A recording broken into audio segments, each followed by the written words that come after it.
Taisha, we're on the air. Welcome to the Earth Mystery Show. Well, it's a pleasure to be here. And may I, before we begin, I know you announced my name, and I don't know what kind of you gave an introduction, but I would like to state my name again because we always begin our lectures and interviews by stating our names. My name is Taisha Abelar, and we stated because it is a dream.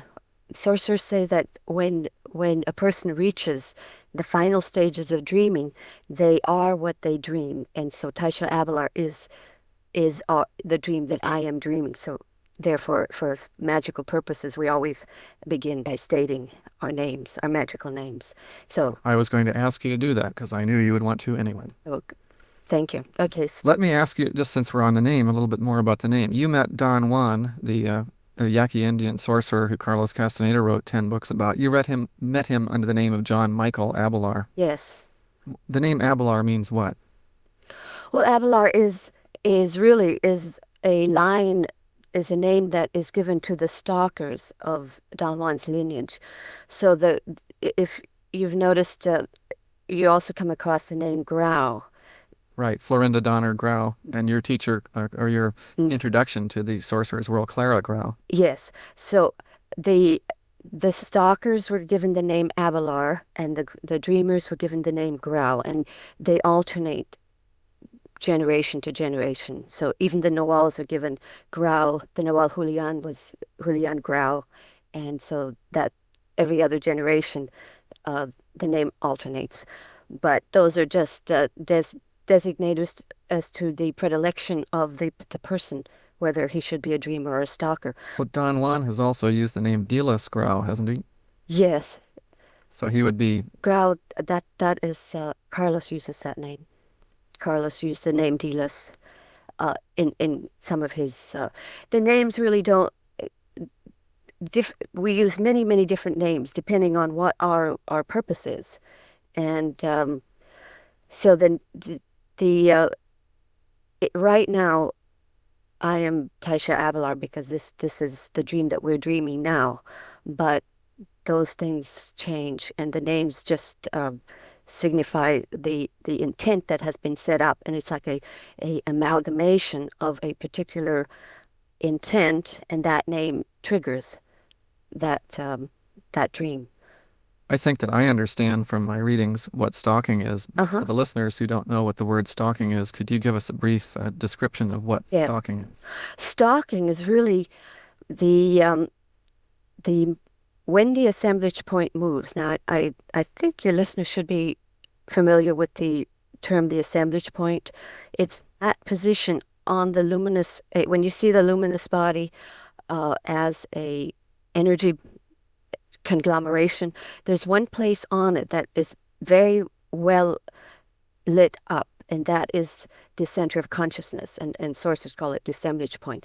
But when you move that in dreaming, which it moves naturally in sleep, you have to be able to keep it in a position to long enough in order to amalgamate or recognize that new reality. Because if it just shifts randomly, you have random, like in dream, your dreams just shift out. Your perception is very random.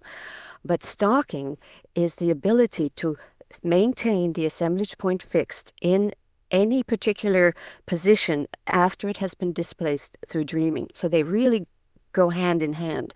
People say, well, she's a stalker, Florinda Donna Grau is a dreamer. No, we're both. And that's why the names really aren't rigid or fixed.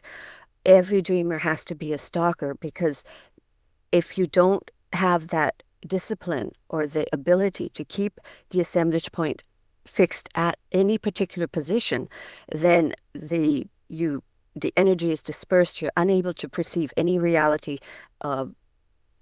including our own, because what we're doing now in this reality is we're stalking.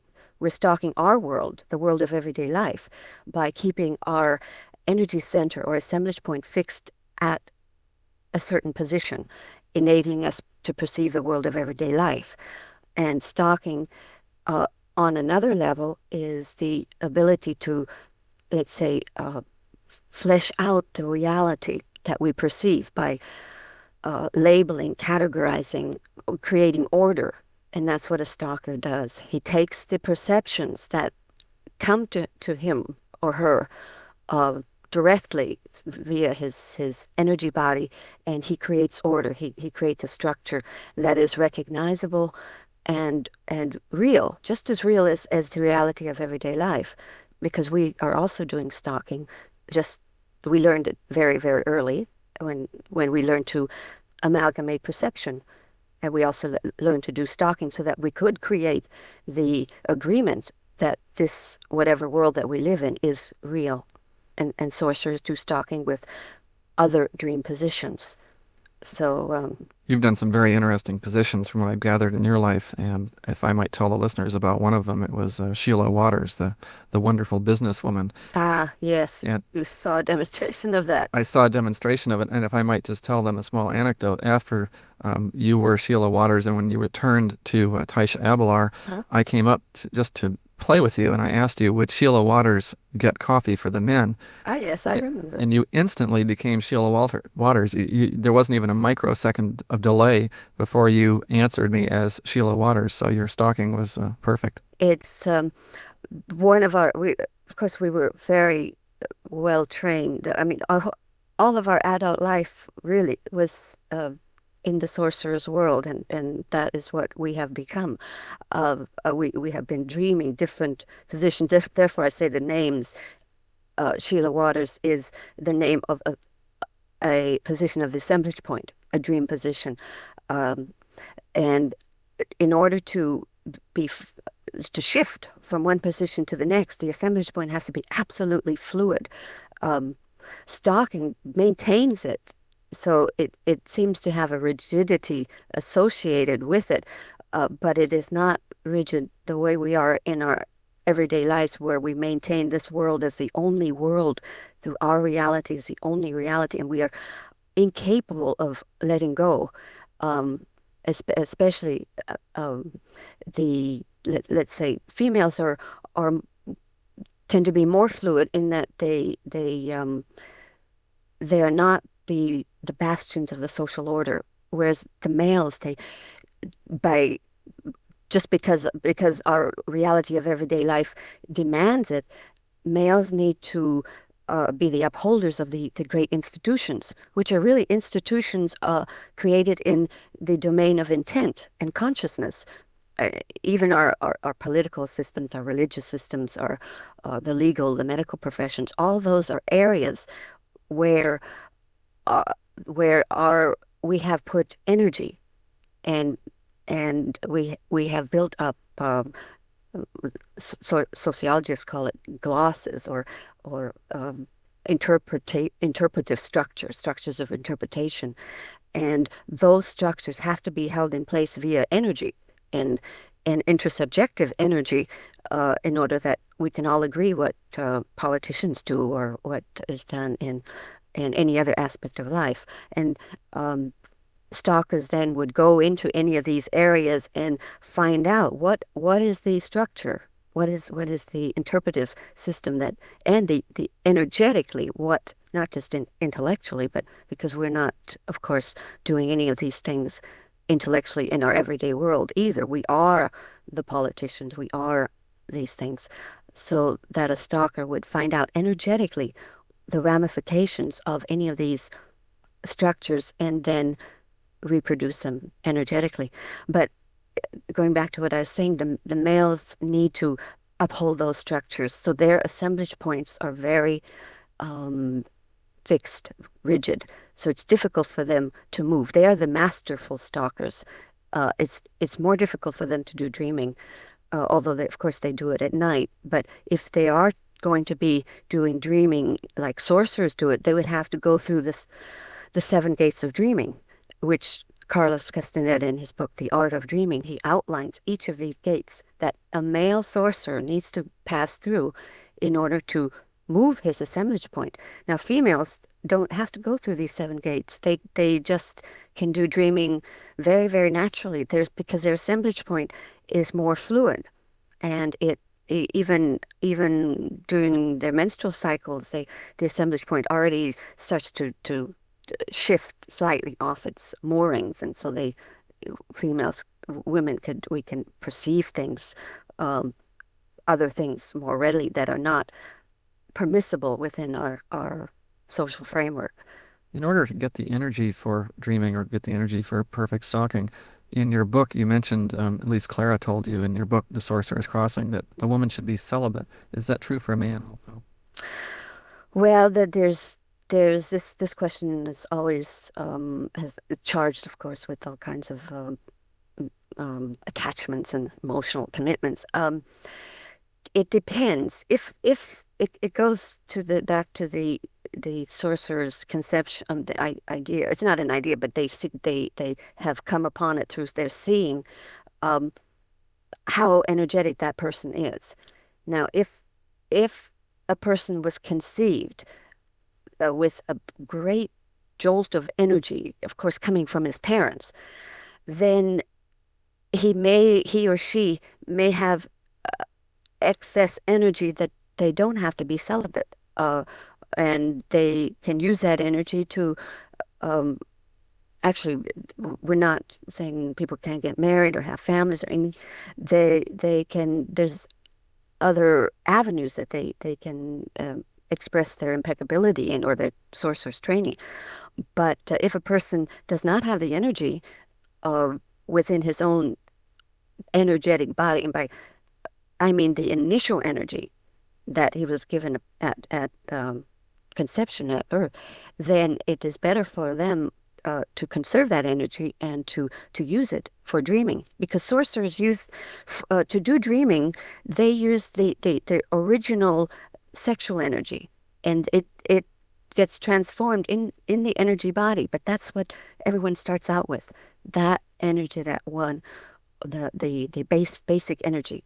And that's why when we talk about recapitulation, the process of regaining the energy that was spent and still caught in the past, we always begin, or we were told that everyone have to make a list of their sexual encounters, because that is the basic energy that they can then use to perform other sorcery feats, like dreaming and uh, um, acquiring a internal silence.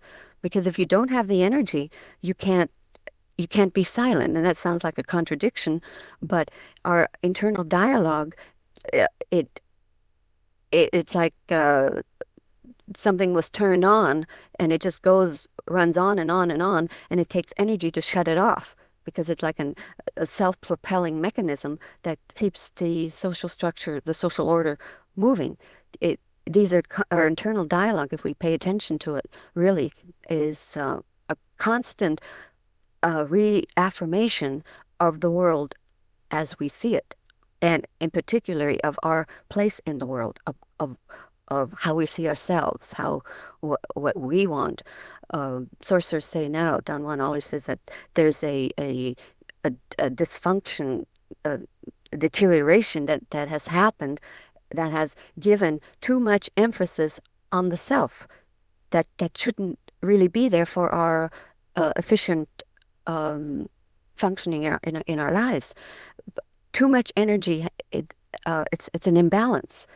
Uh, Too much energy is being given to the defense of the self, to this. It's like a big mouth out there that says me, me, me, me, and it just goes on, and the me or the I have to be constantly fed, and that takes tremendous amount of energy. All our waking hours are either deployed in defending the self, propping up the self, in the presentation of the self in the eyes of others in our daily lives, or in our mating and reproduction areas, in that we need to find love, relationships, marriage, reproduction. There's a mandate to reproduce, a biological mandate, but there's also that mandate to evolve and to reproduce. At this point, with the conditions of the world the way they are, it is almost logical or more beneficial to move that energy into the mandate of evolving and reaching some of these other positions of the assemblage point that would uh, in a sense, recharge the human being, give him a jolt of an energetic jolt that he so desperately needs in our day and age, where everything is really even the world is at an energetic low, in the sense that our resources are being depleted, and physically our bodies aren't in that great shape. So there is that mandate to to evolve and use other areas of the totality of our potential as sentient beings, and uh, and by moving energy away from these areas of reinforcing the self-image, that looking glass self, always making sure that we don't lose face, and uh, uh, fighting with the petty tyrants in our daily lives, all that takes energy. So the first stage, if we want to do, uh, we can call it sorcery, but you don't need to use that term. If we want to expand our perception, we need to redeploy energy from these areas that are really take the brunt of our life force and move it into elsewhere. I have a couple of questions that are just technical questions. The first one is on recapitulating your life. You start with listing everybody you've ever met or dealt with, especially sexual partners. Yes. Then, as far as the actual process goes, you take a deep breath from starting with your face facing your right shoulder, and you sweep across to your left shoulder, taking a deep breath in. Uh-huh. Then you breathe it out as you go to your right shoulder. Uh-huh. Then what? And then you move your head back to the center. Okay. In some places, I think it was in your book, or maybe it was Carol Tiggs mentioned, a sweeping breath where you go back and forth with your head a couple of times without breathing after you come to the center. Is that? Yes. Now, the technical aspect of the breathing isn't that crucial. Neither is the place of where the recapitulation is done. And I should point this out, because it always comes up, well, I don't have a cave where I can retreat to for a certain amount of time and do the recapitulation. And the recapitulation is a wonderful sorcery technique that was handed down from the ancient sorcerers in order to free the energy trapped in the past, that they are remembered selves, a personal history. Now, that is the intent that is set up, and the most important thing of the recapitulation is to have internal integrity, an unbending purpose, and to link yourself to that intent, the intent that is already there, that is in our books, that is set up. How this is done and where this is done and when this is done, of course, has to depend on individual circumstance, because not everyone is out in the desert, or not everyone. So,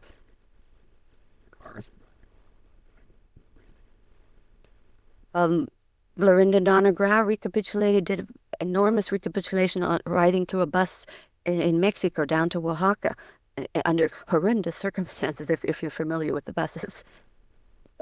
But and you do many, many different recapitulations. We're recapitulating to this day, walking down the street. Now I recapitulate if something triggers something, or let's say you're at work and you have a break, you recapitulate there.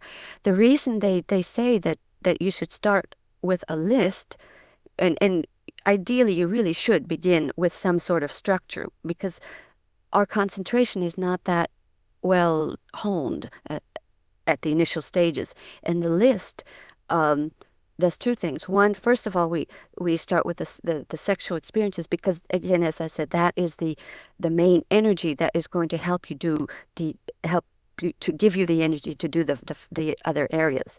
The list serves as a matrix for hooking your concentration, and to create a list of everyone that you've ever known in your life. That in itself takes a great deal of concentration, and in a way, it also determines, well, do you really want to do the recapitulation? People start their list and then they stop because it's too much effort, or they're not really committed. So the list sets it up, and then you go from your list and you find a place where, if possible, a place that is quiet and put some pressure on the energy body. The luminous egg is, from the point of view of seers, is about a arm's distance from both. If you extend your arms to both sides and to the front, that and draw a circle, that is the size of the luminous egg from the point of view of seers. The assemblage point of for human beings is to the back, between the shoulder blades and arm's distance to the back. So if you sit in a car or in a cave, small cave, or in a small closet or in a shower stall, a big box, then you notice that there's some pressure exerted on your energy body, and that is why sorcerers say that ideally it would be advisable to sit in something like that, because it keeps you alert. It stimulates the energy body, but you don't need to be. People with claustrophobia wouldn't feel at all comfortable in small confined spaces, so they can do it anywhere at all where they can concentrate, and so you in the breathing that is accompanied. They just had in my context they called it the sweeping breath, because you sweep and you actually feel like a giant broom. You feel like fiber, using your energy body, of course. You feel like fibers being swept free of debris, and that's a sensation that after you've been doing recapitulating for a while, that you will get, because you will become aware of your energy body. Recapitulating this technique works directly on the energy body, and yes, you can start on your right shoulder. You're inhaling and you sweep to the left shoulder. As you inhale, you pull back everything the energy that was trapped. And as you're visualizing, of course, first you have to set up the scene. That means that you visualize everything, all the detail, in as much detail as possible. The scene. If you're in your living room or whatever, wherever you're sweeping something, you see the couch, the curtains, the TV, the rug, the walls, all the detail, and then you put yourself in the scene, and then you see also the people, of course, that are there, and then you just watch for a while, see what goes on, and you see yourself in action. Sorcerers say this is the only way that you really see yourself. Swing left to right, just giving all that back, and then you bring your head to the center, or some people begin on their left shoulder and sweep to the right, inhaling, and sweep to the left, exhaling. So let me tell the listeners that just might have turned on their radio that this is the Earth Mystery Show. I'm Haynes Ely. Our guest today is Taisha Abelar. Taisha Abelar has written a book called The Sorcerer's Crossing. We're talking about some of the techniques described in that book, and this is KVMR 89.5 FM. I have another small technical question that has puzzled me ever since I read your book, and that is the dog, Manfred, in the book. Don Juan said that he was part of his sorcerer's party, Yes. and he seemed like one of the most wonderful characters in the book. Could you tell me about Manfred a little bit? Yes. Manfred was and is, because his awareness is still A dog? existence. No, he succeeded in going with Don Juan's party. He was an old sorcerer that tried to make the crossing. The ancient sorcerers, through dreaming, of course, they would take different forms in order to practice their dreaming, and those forms would be different positions of the assemblage point. But they, depending on their energy and their impeccability, some of them would be trapped in different dream positions, and they did not make it to the ultimate goal, which is total freedom. Manfred was a sorcerer that was trapped and at a dream position, which was the energy formation of a dog. He had enough energy at the moment of death or dissolution to get into this form of a dog, so that he wouldn't be totally awareness would not be totally lost. So it was like an escape route that he used. And of course, he was profoundly, um, it was a tragic case because his awareness was so keen, but his physical form was so limited, and he would rage and rage. Uh, but on an energetic, this is a good question because uh, when you perceive things, we perceive them in the shape of physical forms, and we are interacting with dogs and trees and people and things, objects. But our energy bodies uh, perceive can perceive energy, and sorcerers, Don Juan and especially Emilito, who really Manfred was his protege, his ward in that sense. They interacted with him on an energetic level. So he was not a dog. He was an energetic energy being, an entity. And so when I was in Clara's house, something in my body, I can only explain it out of affection or compassion, enabled me to transcend seeing Manfred as a dog. I don't like dogs. I mean, I actually I've always had a fear of dogs since childhood. When I was sort of not attacked by a dog, but a dog just sort of tumbled me, jumped on top of me, and I became terrified. But there was something about Manfred. I could see that this was not a dog. There was an energetic link of pure affection, because we're both tragic cases, and in that sense, we made a pact, and we said that whoever reaches the freedom, the energy level first, will help pull the other one. And that was a pact that stays. Pacts and agreements between sorcerers or potential sorcerers, they last forever, for eternity. They transcend the realm of everyday life because as this is not the realm that we really are interested in, and we want to move out of this realm.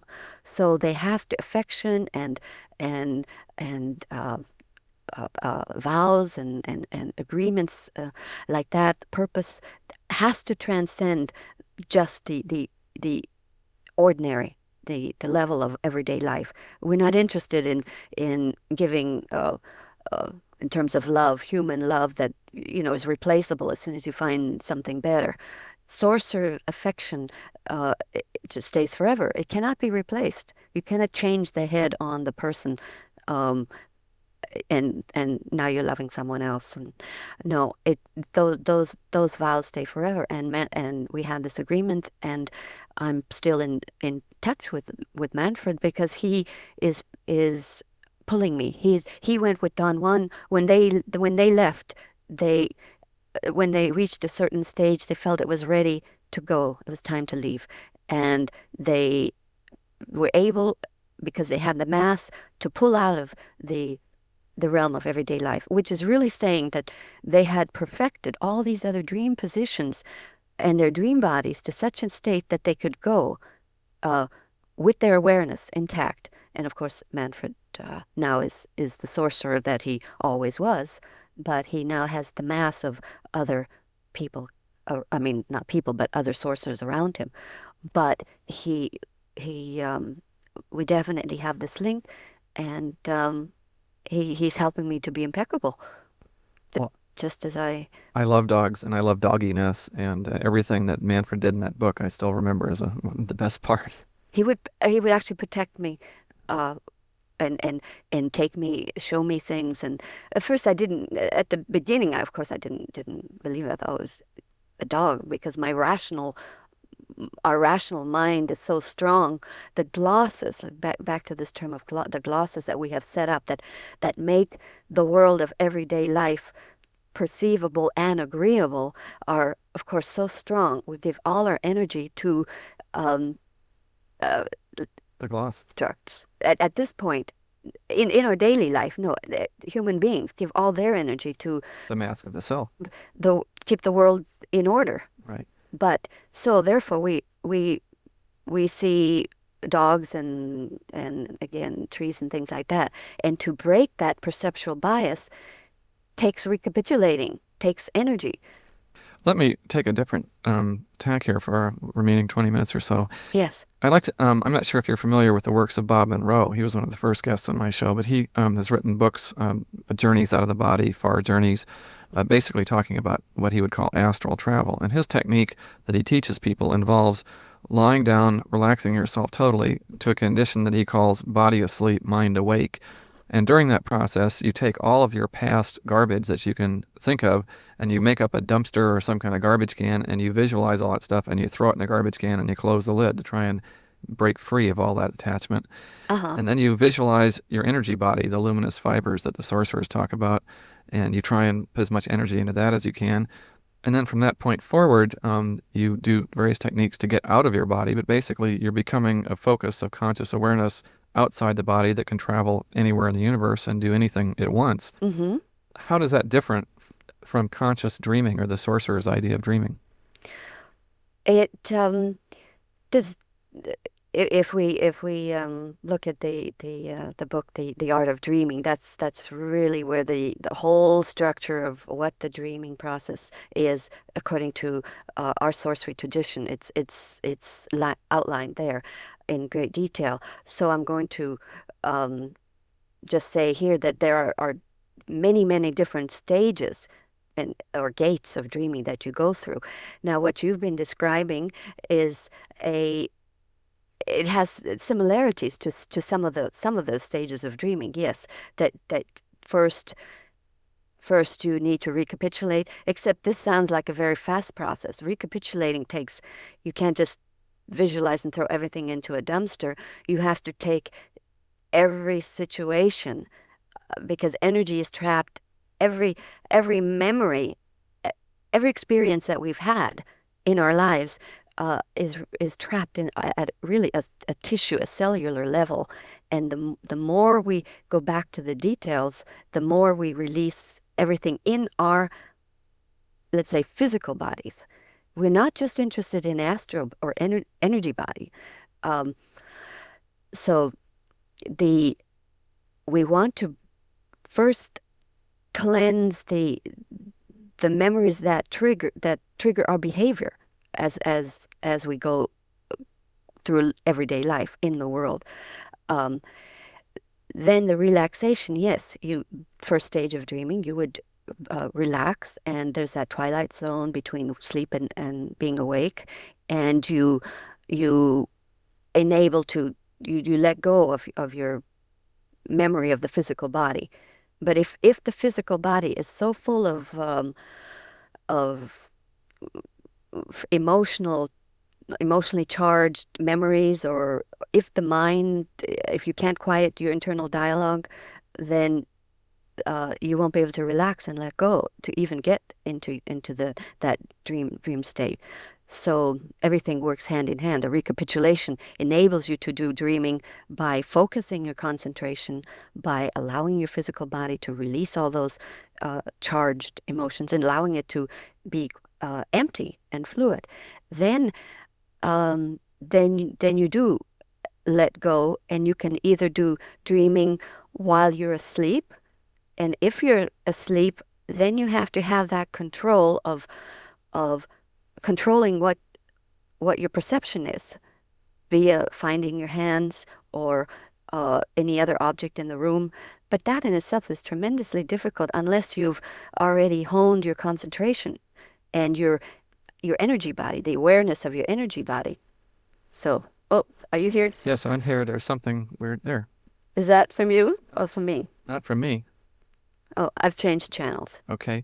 Okay. On the topic of dreaming, I'm sure you get asked this every day, and that is the difference between sorcerer's dreaming and lucid dreaming. Yes. Could you say that in a short Uh, difference? yes.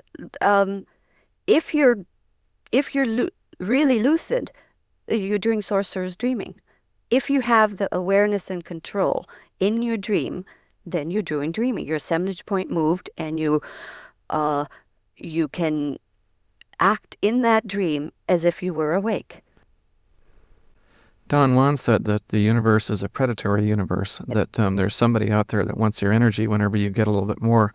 And the second gate of dreaming, the world of inorganic beings, it sounds very much like that is a world that is very predatory. Is there any danger in attempting this type of dreaming without the supervision of someone who knows what they're doing? Um, no, you don't need the supervision of someone who knows what they're doing.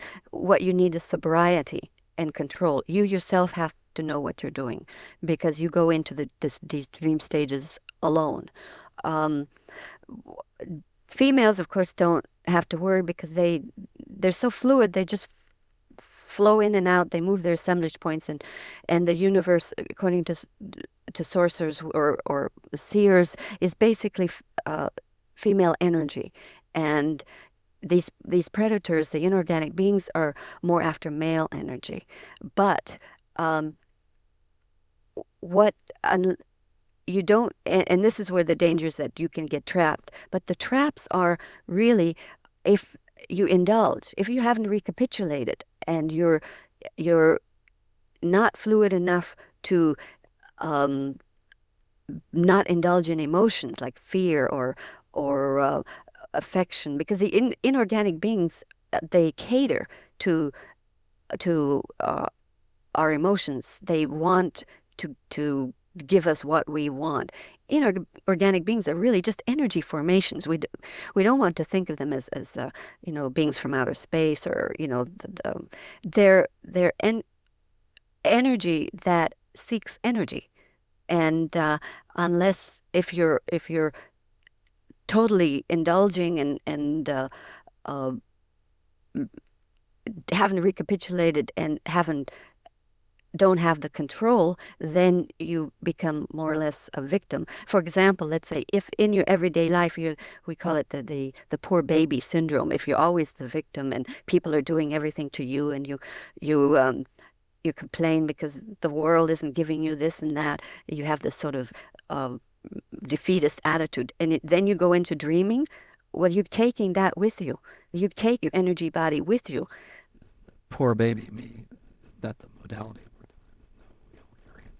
But we all carry inside, and all our waking days, our television, radio, everything reinforces that. That is the modality of our day, and we are victims. In a sense, it is almost true because we feel we don't have the energy to jolt ourselves out of that, and we really don't, because of our depletion, our depleted state. So it's a self-fulfilling cycle, but only by redeploying that energy of everyday life, and through there's the sorcery passes, the movement, jolting the energy body, recapitulating, only through those sorcery techniques or not doing techniques that actually break that reflexivity, that intersubjective agreement that yes, I am a poor baby, everyone's a poor baby. And of course, everybody reinforces everyone else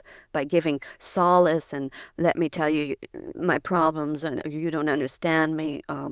Let's share our, we feel great if everyone has problems, and we really love people who are worse off than we are, but it's very difficult to love someone who's strong and happy, and here we're the poor babies, and they should be loving us.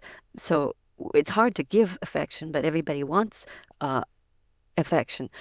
But so these things have to be straightened out, have to be cleared out, uh, through the recapitulation, through not doing, through stalking yourself in the everyday life before you really tackle heavy duty dreaming.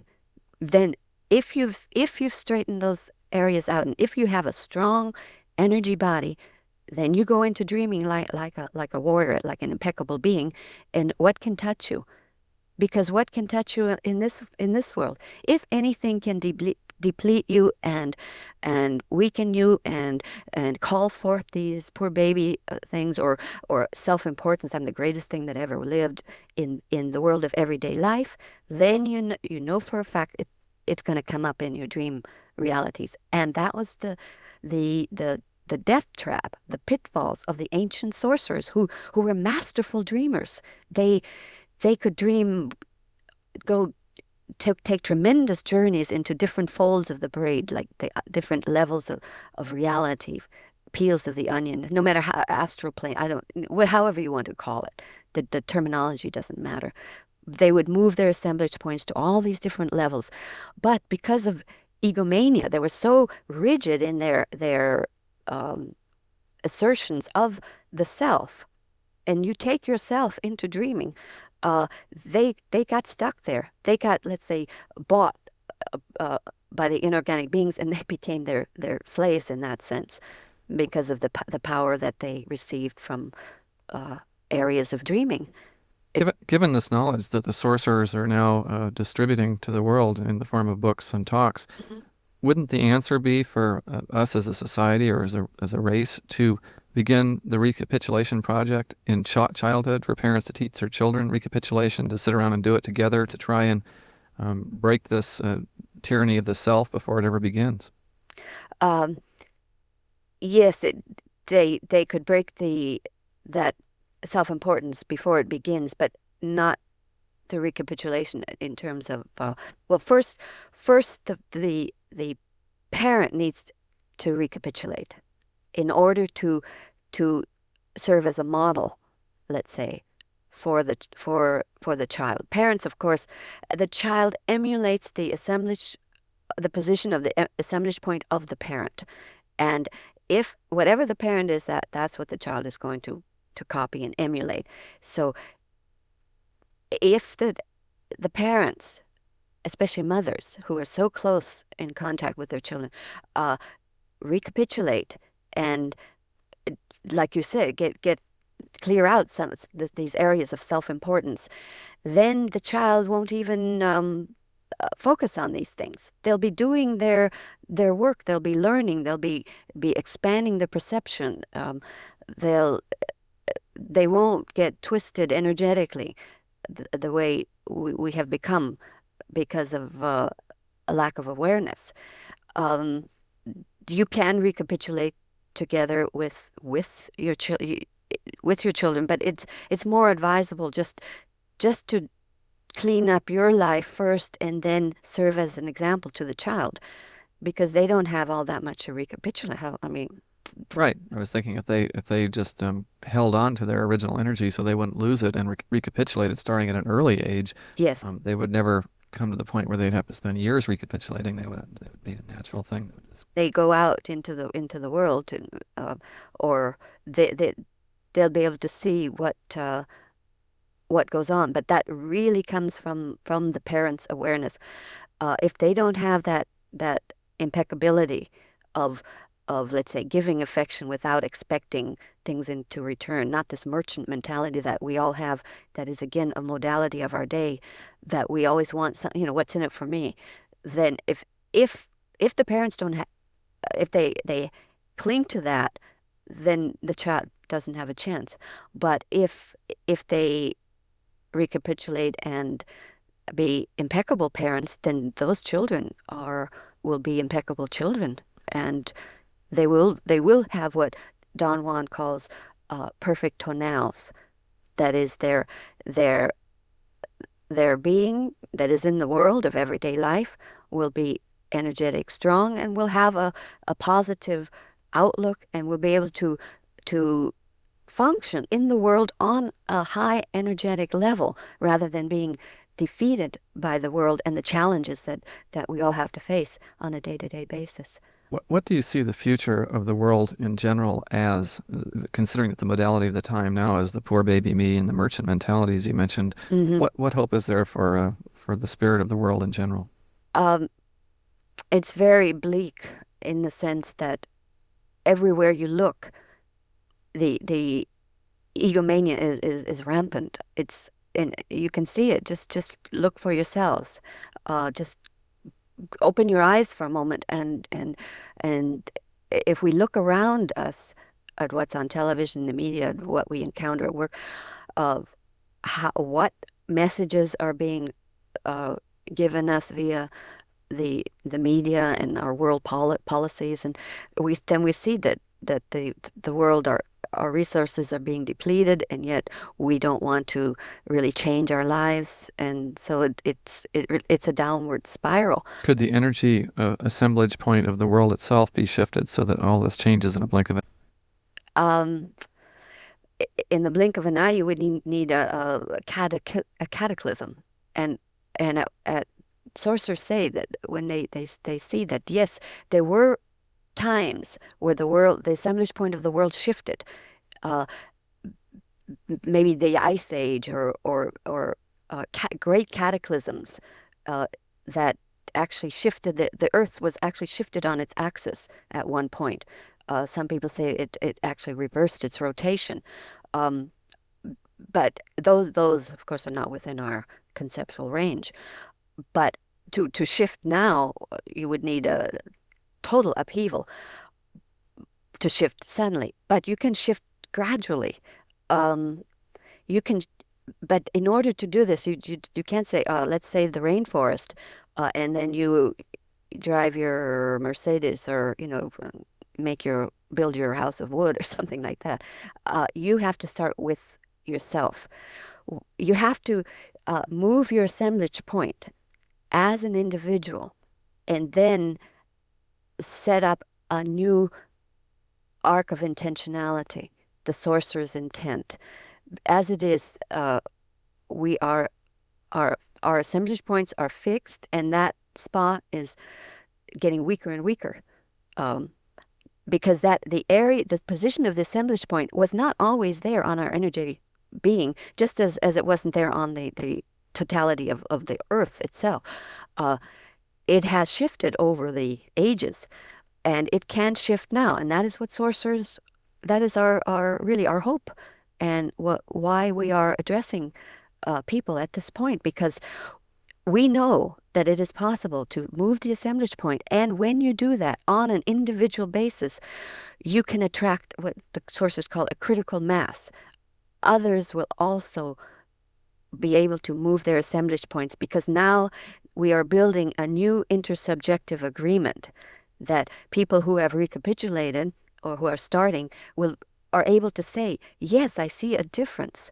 Or people that do, if you do the sorcery passes or begin dreaming let's say with integrity, not indulging, you can say, yes, I see the difference in how I perceive the world, and that builds up a new intersubjectivity that revitalizes.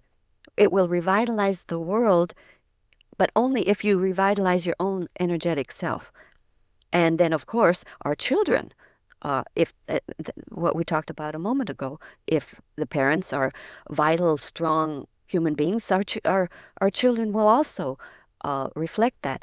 And going back to the original, the how children are conceived, whether we are energetically conceived or not, parents who have recapitulated and moved their assemblage point and then have a child, have sex, and then have a child, that offspring will be energetically strong. right? And so all that reinforces itself, and you can change. I've got one question before we go. The hour is winding down, and that is in all of Carlos Castaneda's books, and in your book, and in Florinda Donner's book, the idea of telepathy comes up, that one of the sorcerers will anticipate your question or will comment about the contents of your thought. Yes. At what point in the sorcerer's training does one become telepathic? Um, at the point where you quiet the internal dialogue. When you no longer have yourself being reaffirmed constantly in consciousness, when you no longer have worries about what's going to happen to me, or worries about your job, or worries about everyday life, when you're silent, then you develop, and through the recapitulation, when you start jolting your energy body, you develop what the sorcerers call the seer in you, or you can call it an emissary or the voice of seeing.